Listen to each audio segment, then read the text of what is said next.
لله الحمد لله نحمده ونصلي على رسوله الكريم اما بعد اساتذہ اکرام مہمان اعزام عزیز ساتھیوں میں ان استاد کا شکر گزار ہوں جنہوں نے مجھے اس اسٹیج پہ کچھ کہنے کا موقع دیا ہے۔ رنگ و نشاط سارے عالم میں چھا گئے، رنگ و نشاط سارے عالم میں چھا گئے، جس دن کا مجھے انتظار تھا وہ دن بھی آ گیا۔ میری تقریر کا عنوان ہے اسرا معراج۔ نبوت کا 5واں سال اسلامی تاریخ میں ایک ممتاز حیثیت رکھتا ہے، جس میں فخر الانبیاء علیہ السلام کو ایک اعزازی جلوس کے ساتھ نوازا گیا جو انبیاء علیہ السلام کی جماعت میں سے بھی صرف حضرت صلی اللہ علیہ وسلم کی امتیازی خصوصیت ہے، جس کا مختصر واقعہ ہے۔ ایک رات آپ صلی اللہ علیہ وسلم خطیب کعبہ میں لیٹے ہوئے تھے کہ حضرت جبرائیل اور میکائیل علیہ السلام آئے اور کہا کہ ہمارے ساتھ چلو۔ پھر آپ صلی اللہ علیہ وسلم کو براق پر سوار کیا گیا، جس کی تیزی رفتار کا یہ حال تھا کہ جس جگہ اس کی نظر پڑتی تھی وہی قدم پڑتا تھا۔ اسی سرعت رفتار کے ساتھ اول آپ صلی اللہ علیہ وسلم کو ملک شام یعنی مسجد الاقصی لے گئے۔ یہاں پر اللہ تعالیٰ نے تمام انبیاء اور سابقین کو حضرت صلی اللہ علیہ وسلم کی اکرام کے لیے بطور معجزہ جمع فرما دیا تھا۔ پھر حضرت یہاں پہنچا تو جبرائیل علیہ السلام نے اذان دی اور نماز کے لیے تمام انبیاء اور رسول کی سب نے تیار ہو کر کھڑی ہوئی، سب اس کا انتظار کر رہے تھے کہ نماز کو پڑھائے۔ جبرائیل امین نے آپ صلی اللہ علیہ وسلم کا دست مبارک پکڑ کر آگے کر دیا گیا۔ پھر آپ صلی اللہ علیہ وسلم نے تمام انبیاء اور سابقین اور ملائکہ کو نماز پڑھائی، یہاں تک کہ عالم دنیا کی سیر میں جو براق پر ہوئی ہے اس کے بعد ترتیب آپ صلی اللہ علیہ وسلم کو آسمان کی سیر کرائی گئی۔ پہلے آسمان پر حضرت آدم علیہ السلام سے ملاقات ہوئی ہے، دوسرے پر حضرت عیسیٰ علیہ السلام سے ملاقات ہوئی، تیسرے پر حضرت یوسف علیہ السلام سے ملاقات ہوئی، چوتھے پر حضرت ادریس علیہ السلام سے ملاقات ہوئی، پانچویں پر حضرت ہارون علیہ السلام سے ملاقات ہوئی، چھٹے پر موسیٰ علیہ السلام سے ملاقات ہوئی، ساتویں پر ابراہیم علیہ السلام سے ملاقات ہوئی۔ اس کے بعد آپ صلی اللہ علیہ وسلم سدرۃ المنتہا کی طرف تشریف لے چلے، راستے میں حوض کوثر پر گزرا ہوا۔ پھر آپ صلی اللہ علیہ وسلم جنت میں داخل ہوئے، وہاں کے دست قدرت و عجائب و غرائب دیکھے جو نہ کسی آنکھ نے آج تک دیکھی ہے اور نہ کسی کان نے سنے اور نہ انسان کے غم و غمان کا رسائی وہاں تک ہوئی ہے۔ پھر آپ صلی اللہ علیہ وسلم کے سامنے دوزخ پیش کی گئی جو ہر قسم کے عذاب اور سخت شدید آگ سے بھری ہوئی تھی، جس کے سامنے لوہا پتھر جیسے چیزوں کی بھی کوئی حقیقت نہیں تھی۔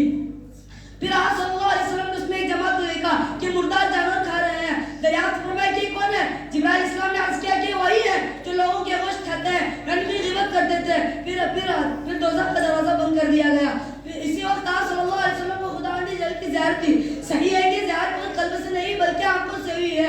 حضرت عبداللہ بن عباس رضی اللہ عنہ تمام محققین صحابہ کی یہی تحقیق ہے۔ پھر آپ صلی اللہ علیہ وسلم سجدے میں گر پڑے اور خداوند عالم سے حکم کلامی کا شرف حاصل ہوا۔ کیا شاعر نے خوب کہا ہے، مشکل تھے راستے آسان ہو گئے، مشکل تھے راستے آسان ہو گئے، دشمن بھی یہ دیکھ کر حیران ہو گئے، جب رکھا میرے نبی نے اس دنیا میں قدم، پتھر بھی کلمہ پڑھ کر مسلمان ہو گئے۔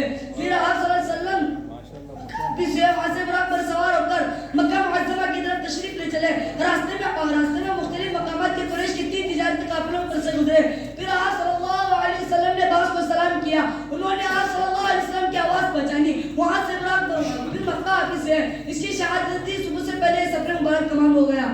پھر آپ صلی اللہ جب صبح ہوئی خبر قریش میں پھیلی تو ان کا ایک عجیب عالم تھا، کوئی تالیاں بجاتا تھا، کوئی تہجد سے سر پر ہاتھ رکھے ہوئے بیٹھا تھا، کوئی تمسکر سے ہنس رہا تھا۔ پھر آپ صلی اللہ علیہ وسلم سے بغیر امتحانات کے سوالات شروع کیے۔ دریافت کیا کہ اچھا بتاؤ بیت المقدس کی تعمیر و حیت کیسی ہے، پہاڑ سے کتنے فاصلے پر واقع ہے؟ آپ صلی اللہ علیہ وسلم نے اس کا پلان اچھا بتلا دیا۔ پھر مختلف چیزیں دریافت کرتے رہے، آپ صلی اللہ علیہ وسلم بتاتے رہے۔ اب انہوں نے ایسے سوالات شروع کیے، ایک مرتبہ دیکھ لینے سے بھی کوئی شخص نہیں بتلا سکتا۔ مثلاً مسجدی دروازے، مسجد کے کتنے دروازے ہیں، کتنے طاق ہیں، وغیرہ وغیرہ۔ پھر آپ صلی اللہ علیہ وسلم کو یہ چیزیں کون شمار کرتا ہے؟ پھر آپ صلی اللہ علیہ وسلم کو سب کس طرح ہوا بطور معجزہ مسجد اقصی آپ صلی اللہ علیہ وسلم نے پیش کی گئی۔ ایک مرتبہ آپ صلی اللہ علیہ وسلم کعبہ شریف کے پاس نماز پڑھ رہے تھے، آپ صلی اللہ علیہ وسلم سجدے میں گئے۔ ابو جہل نے موقع کو غنیمت سمجھ کے ارادہ کیا کہ آپ صلی اللہ علیہ وسلم کا سر مبارک کچل ڈالوں۔ پھر آپ صلی اللہ علیہ وسلم کی طرف ہاتھ بڑھانے کا ارادہ کیا تو ہاتھ کاپ جاتا ہے، پتھر ہاتھ سے گر جاتا ہے، رنگ و فوق ہو جاتا ہے اور بھاگ کر اپنی جماعت کے پاس آتا ہے اور کہتا ہے کہ میں نے جب آپ صلی اللہ علیہ وسلم کی سر کی طرف ہاتھ بڑھانے کا ارادہ کیا تو ایک عجیب طرح کا اونٹ میرے منہ کھولے میری طرف جھپٹا کہ قریبی تھا کہ مجھے کھا جائے۔